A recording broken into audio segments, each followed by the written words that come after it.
आज के दौर में राधा और कृष्ण के प्रेम को लेकर कई गलतफहमियां फैल चुकी हैं। लोग उनकी कहानी को सिर्फ एक साधारण प्रेम कथा के रूप में देखते हैं, जबकि सच्चाई इससे कहीं गहरी और पवित्र है। कुछ लोग सोचते हैं कि राधा और कृष्ण का प्रेम केवल सांसारिक प्रेम था, जैसा आज के प्रेमियों के बीच होता है। कुछ लोग यह भी मानते हैं कि राधा और कृष्ण की प्रेम कहानी में अधूरी या नकारात्मक बातें थी, लेकिन असलियत में उनका प्रेम सच्चे प्रेम का प्रतीक था, जिसमें कोई स्वार्थ नहीं था, सिर्फ आत्मिक जुड़ाव था। राधा और कृष्ण का प्रेम हमें यह सिखाता है कि सच्चा प्यार किसी शर्त पर आधारित नहीं होता और ना ही इसमें अधिकार का भाव होता है।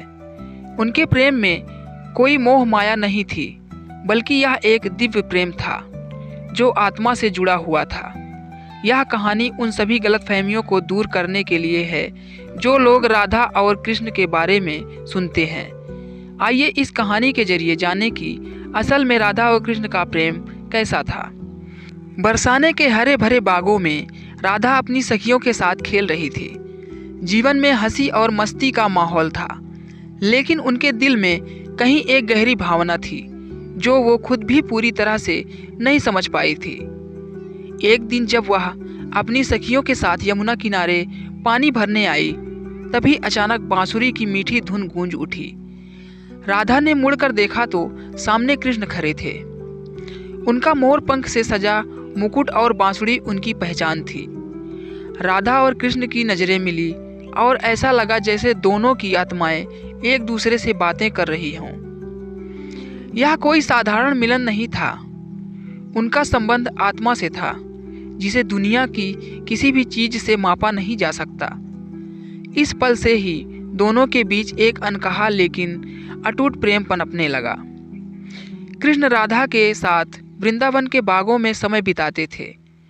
जब भी कृष्ण बांसुरी बजाते, राधा दौड़ी चली आती।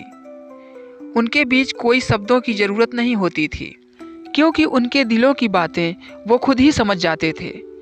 राधा को हमेशा पता था कि कृष्ण सिर्फ उनके नहीं हैं, वो सबके हैं, पर फिर भी उन्होंने कभी अपने दिल में कोई गिला शिकवा नहीं रखा।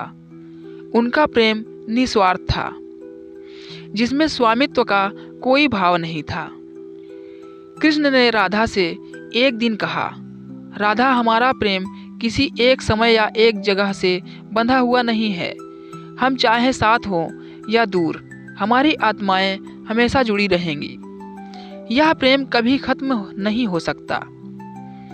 राधा को यह बात समझ में आई और उन्होंने इसे अपने दिल में बसाकर कृष्ण को विदा दी।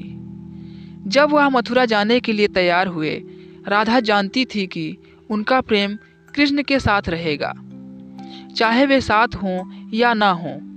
उनके लिए प्रेम सिर्फ साथ रहने तक सीमित नहीं था, बल्कि आत्मा से जुड़ा था, जो कभी नहीं टूट सकता था। आज लोग राधा और कृष्ण के इस अटूट प्रेम को गलतफहमी से देखते हैं। वे इसे केवल एक अधूरी प्रेम कहानी समझते हैं, लेकिन सच्चाई इससे कहीं आगे है। राधा और कृष्ण का प्रेम अधूरा नहीं था, बल्कि वो पूर्ण था। यह प्रेम एक उदाहरण है कि सच्चा प्यार किसी भी परिस्थिति में कमजोर नहीं होता। यह सिर्फ दिलों और आत्माओं का मेल होता है, जिसमें कोई सीमा या बाधा नहीं होती। राधा ने कृष्ण के बिना भी जीवन को खुशी और प्रेम से भरा रखा, क्योंकि उनके लिए प्रेम सिर्फ शारीरिक उपस्थिति नहीं था। उनके लिए प्रेम एक एहसास था जो किसी भी स्थिति में उनके दिल में बसा रहा है। राधा और कृष्ण की प्रेम कहानी हमें सिखाती है कि सच्चा प्रेम सिर्फ साथ रहने का नाम नहीं है, यह दिलों के मेल और समझदारी का प्रतीक है। उनका प्रेम त्याग और समर्पण की मिसाल है, और आज के समय में भी हमें यह समझने की ज़रूरत है कि सच्चा प्रेम क्या होता है। तो दोस्तों, अपनी राय हमें कमेंट बॉक्स में ज़रूर दें, और वीडियो अच्छा लगा तो प्लीज़ एक लाइक और हमारे चैनल को सब्सक्राइब ज़रूर करें। वीडियो देखने के लिए धन्यवाद।